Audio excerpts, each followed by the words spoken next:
20 मई 2026 को ग्राम post गहेतु, sector 24, विधानसभा 105 मारहरा, जनपद एटा में बुद्ध व भीम कथा का आयोजन किया गया। मुख्य अतिथि अलीगढ़ मंडल जोन प्रभारी राजू राम रतन ने फीता काटकर कथा का शुभारंभ किया।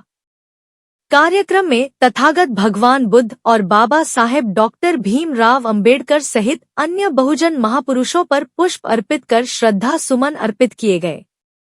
मंडल जोन प्रभारी राजू राम रतन ने कहा कि बुद्ध और बाबा साहेब के विचारों को समाज में फैलाकर ही समता, समानता, न्याय और बंधुत्व को बढ़ावा दिया जा सकता है। उन्होंने कहा कि बाबा साहेब के संवैधानिक अधिकारों को संरक्षित कर सर्व समाज की सहभागिता से शासक बनना होगा। विधानसभा अध्यक्ष वीर बहादुर सिंह और उपाध्यक्ष मोती राम लोधी ने सभी से समर्पित भाव से बसपा से जुड़ने और पार्टी को वोट देकर विधानसभा जिताने की अपील की। इस अवसर पर भगवान दास, भागवेंद्र, प्रदीप कुमार, शिवनंदन, बबलू, तोताराम, मुकेश कुमार, शशि कपूर, भीमसेन, राम सेवक, लाल सिंहा, सत्यवती, पुष्पा देवी, भगवान देवी, लाडो देवी, गंगा देवी सहित बड़ी संख्या में मातृ शक्ति और मिशनरी साथी मौजूद रहे। बोधिसत्व कबीर, बोधिसत्व रैदास, बोधिसत्व नारायण गुरु, बोधिसत्व छत्रपति साहू जी महाराज जी, बोधिसत्व पेरिया के रामास्वामी नायकर जी और सामाजिक क्रांति के अग्रदूत छत्रपति साहू जी महाराज जी, भारत में आदि आबादी यानी मातृशक्ति को प्रथम बार शिक्षा का स्वाद चखाने वाली भारत की प्रथम शिक्षिका माता सावित्रीबाई फुले को और साथ ही भारत देश में मुस्लिम समाज की प्रथम शिक्षिका माता फातिमा शेख के चरणों में भी श्रद्धा का सुमन अर्पित करते हुए तथा हजारों साल की नारी की जीवन, पशुवत भरी जीवन, हजारों प्रकार की यातनाओं को झेल रहे यहाँ के दलित शोषित वंचितों को उनका अधिकार, उन्हें समता समानता न्याय बंधुत्व भरा जीवन, बराबरी का दर्जा दिलाने वाले, भारत का खूबसूरत सा संविधान लिखने वाले तथा विश्व में ज्ञान के प्रति भारत रत्न बोधिसत्व बाबा साहब डॉक्टर भीमराव अंबेडकर जी के चरणों में भी मैं श्रद्धा का सुमन अर्पित करता हूं तथा साथ ही बाबा साहब डॉक्टर भीमराव अंबेडकर जी की जो शिक्षा थी, जो विचार थे, जो सपने थे, उसको धरातल पर लाने वाले, उसको अमली जामा पहनाने वाले, भारत देश के सबसे बड़े उत्तर प्रदेश को 4 बार शासक बनाने वाले मानव श्री कांशीराम साहब जी के चरणों में भी श्रद्धा सुमन अर्पित करता हूं। साथ ही मानव कांशीराम साहब जी के बाद बहुजन समाज पार्टी व बहुजन मूवमेंट व दलित शोषित वंचितों की जो आवाज है, जो रहनुमा है, जो पथ प्रदर्शक है, जो मार्गदर्शक है, विश्व में आयरन लेडी के खिताब से जानी जाने वाली परम आदरणीय बहन कुमारी मायावती जी को अपना आदर्श नेता मानते हुए आज इस सभा में उपस्थित आप सभी मंचासीन,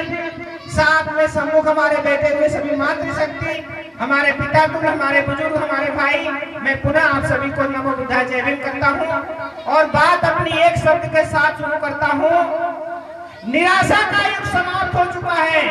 निराशा का युग समाप्त हो चुका है, आशा का युग प्रारंभ हो चुका है। आपका उद्धार करने वाला इस दुनिया में कोई नहीं पैदा होगा।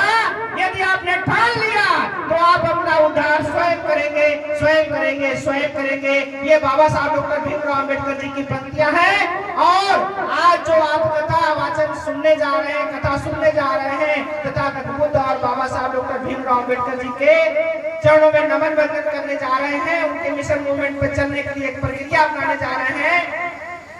उसकी कहानी की शुरुआत, उसकी बात की शुरुआत मैं एक शब्द से करने जा रहा हूं कि 1932 में जब आपको गोलमेज सम्मेलन के द्वारा लंदन में आपका अधिकार मिलने जा रहा था, उस समय बाबा साहब डॉक्टर भीमराव अंबेडकर जी के जेब में 1 रुपया नहीं था। वो वकालत करते थे मुंबई में, वकालत वाले अपने चबूतरे में बैठे थे, अपने एक तरह से कहा जाए कि जो वकीलों का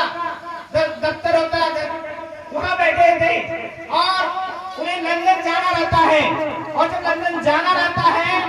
तो उनके घर से एक संदेशा आता है कि डॉक्टर B.R. अम्बेडकर, आपका जो बेटा है राजरत्न अम्बेडकर, वो अब इस दुनिया में नहीं है। अब आप कल्पना करिए कि जिस व्यक्ति का बेटा मरा हुआ है वो आपके संवैधानिक अधिकार प्राप्त करने के लिए, आपको सारे अधिकार प्राप्त कराने के लिए, आपको शिक्षा का अधिकार दिलाने के लिए, आपको वोट का अधिकार दिलाने के लिए, इससे भी बड़ी बात है कि आपको पशुवत भरी जिंदगी से निकाल करके सत्ता, समानता, न्याय, बंधुत्व भरी और समाज में एक वर्ग विशेष के बराबर लाने के लिए जो अधिकार देने की बात करने जा रहे थे, तो उनके बेटा उनके पैरों के नीचे पड़ा हुआ था। अब आप कल्पना करके देखिए कि आपका ये घर है और यहाँ पे राजरत्न अम्बेडकर लेटे हुए हैं मृत अवस्था में, और बाबा साहब डॉक्टर भीमराव अम्बेडकर जी आते हैं और माता सावित्रीबाई फुले जी जो उसके बगल में बैठ कर रोटी रखती हैं। वो दृश्य कैसा होगा आप सोच के देखिए कि एक बाप के ऊपर क्या बीतेगी, एक माँ के ऊपर क्या बीतेगी। लेकिन बाबा साहब डॉक्टर भीमराव अम्बेडकर जी इन स्थितियों परिस्थितियों को समझते थे। इसीलिए जब माता रमाई रोते हुए ये कहती हैं कि भीमा या बाबा साहब, हमारे पास तो 1 रुपया भी नहीं, 2 रुपया भी नहीं है कि राजरत्न अम्बेडकर के कफन की व्यवस्था की जाए। बाबा साहब डॉक्टर भीमराव अम्बेडकर जी की तरफ इशारा करते हुए माता रमाई कहती हैं, और माता रमाई के कहने के बाद बाबा साहब डॉक्टर भीमराव अम्बेडकर जी पॉकेट में हाथ डालते हैं, लेकिन उनके पॉकेट में 1 रुपया भी नहीं रहता, अठन्नी चमन्नी भी नहीं रहती है। वो स्थिति कैसे रही होगी कि एक तरफ अपने बेटे की अर्थी जा रही है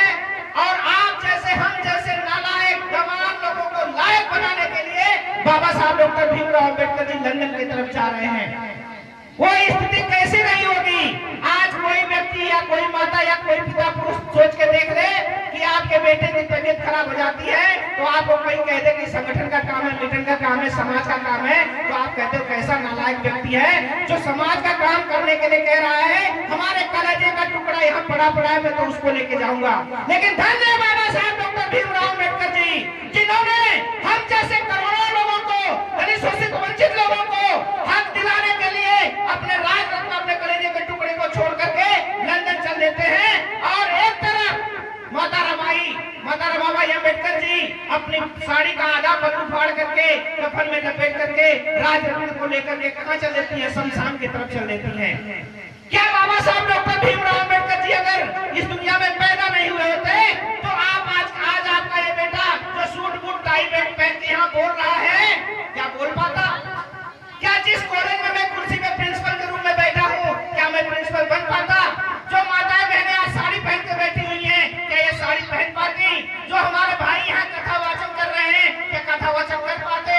नहीं कर पाते, क्योंकि उनके विधान में लिखा था कि शूद्रों को पढ़ने लिखने का अधिकार नहीं है, शूद्रों को अच्छा कपड़े पहनने का अधिकार नहीं है, महिलाओं को स्तन ढकने का अधिकार नहीं है, पुरुषों को संपत्ति रखने का अधिकार नहीं है, आपको अच्छी गाड़ी, अच्छे घर में रहने का अधिकार नहीं है।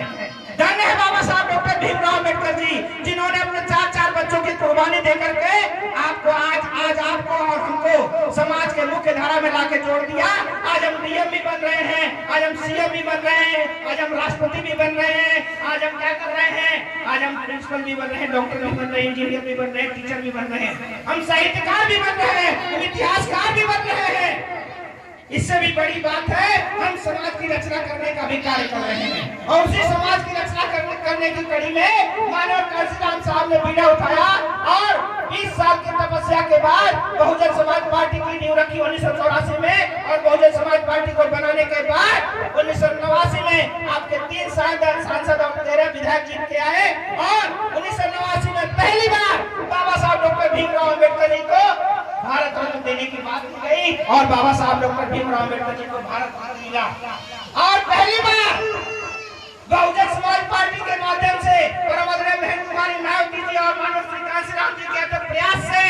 बीसी समाज जो बोलते हैं, जो पिछड़ा समाज बोलते हैं, उनको 27% रिजर्वेशन लागू करने की बात की गई। मंडल कमीशन लागू हुआ और उनको हर क्षेत्र पे 27% रिजर्वेशन दिया गया। मैं ये बातें क्यों कहना चाह रहा हूँ, क्योंकि आपकी शासन सत्ता थी, आपकी पार्टी जीती थी, आपके 13 विधायक थे, 3 सांसद थे, इसलिए आपने ये करा लिया। और इसके बाद 2007 में पूर्ण बहुमत की सरकार बनी, आपने 206 एमएलए जिता के भेजे, 6 विधायक जिता के भेजे, तब आपने पूर्ण बहुमत की सरकार बनाई।